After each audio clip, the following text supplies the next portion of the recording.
Hey, my name's Aaron, and maybe by looking at this picture of a iPhone, just as a pirate, you might be able to tell what my speech is about.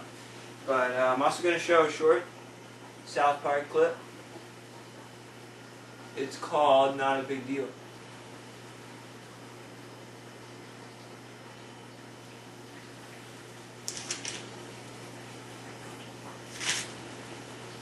Sir? Shut up! You downloaded a lot of songs. Says here you even downloaded Judas Priest? That's hard time you boys are looking at. You got anything to say for yourselves? We didn't think it was that big a deal. Not a big deal? You think downloading music for free is not a big deal? Put your coats on. I'm gonna show you something. And I don't think you're gonna like it. This is the home of Lars Ulrich, the drummer from Metallica. Look, there's Lars now, sitting by his pool. What's the matter with him? This month he was hoping to have a gold-plated Shark Tank bar installed right next to the pool. But thanks to people downloading his music for free, he must now wait a few months before he can afford it. Come, there's more. Here's Britney Spears' private jet. Notice anything? Yeah, I don't really care about Britney Spears. So hopefully now you know what my speech is going to be about. Downloading free music or downloading music illegally. So when is downloading music illegal? Well, anything in the US that has a copyright, if it were to be downloaded, that would be considered like an illegal copy of the music or copyright infringement. If it doesn't have a copyright, then technically you could download it and it would be illegal. Also, if you were to get permission to download something with a copyright, that would be fine too. It's kind of interesting that in every country the laws vary. For instance, Canada, you could download a song with a copyright and that would be fine. But you couldn't be distributing songs with copyrights. That would get you in trouble and that would be illegal. So what are the reasons for downloading? Well, first of all, you can pick out individual songs. You don't have to buy a whole CD with 10 tracks, and you pay for 10 tracks and you only want one, and the other 9 are just kind of worthless to you. And also, it's already in digital format, so you can just basically copy and paste it to your iPhone, your iPod, or your Zune, or whatever. And it's really easy to download music illegally. And then if you don't get caught, you get some free music.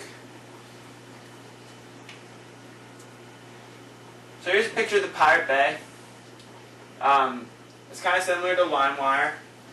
And if you're not familiar with Pirate Bay or LimeWire, those are just two really common programs that people use to download their music illegally. The programs themselves are not illegal, but they do come under a lot of fire for supporting illegal music download.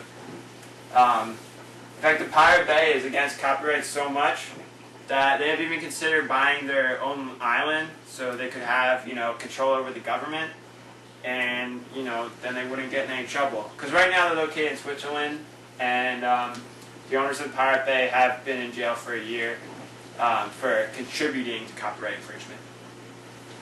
So anyway, here are the top 50 songs of 2009. It's the best of hip-hop and R&B. We could download it right now.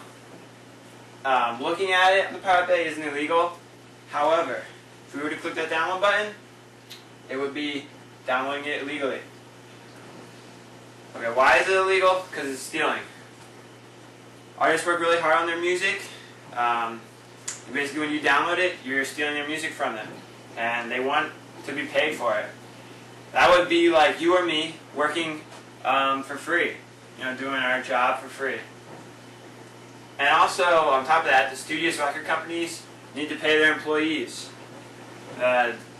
Every time you download a song, you take a small chunk of their revenue. But if you have thousands of people downloading thousands of songs every day, that takes a pretty big chunk out of their revenue. And they really need that money to pay their employees. They help create jobs and stuff, and if they don't have money to pay their employees, well, how are they going to have jobs? And then finally, if you get caught, you're going to get fined. Hopefully you're familiar with this. It's on the beginning of almost every DVD or VHS tape. And the same laws on this apply, and this is basically an FBI warning about what could happen to you. So far, more than 2,000 people have been arrested or have been caught infringing copyright or downloading illegal music by the RIAA, which stands for the Record Industry Association of America. And pretty much what they do is work with recording companies or record companies, and they help catch pirates and monitor music distribution. So going back to that red FBI screen, what exactly does that mean? Well, if you get caught, you can be fined up to $250,000 for copyright infringement. That's up to $150,000 per song. The minimum you can be fined is $750 per song.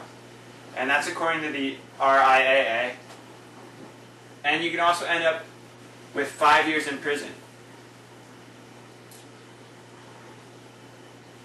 So what are some alternatives to downloading music illegally?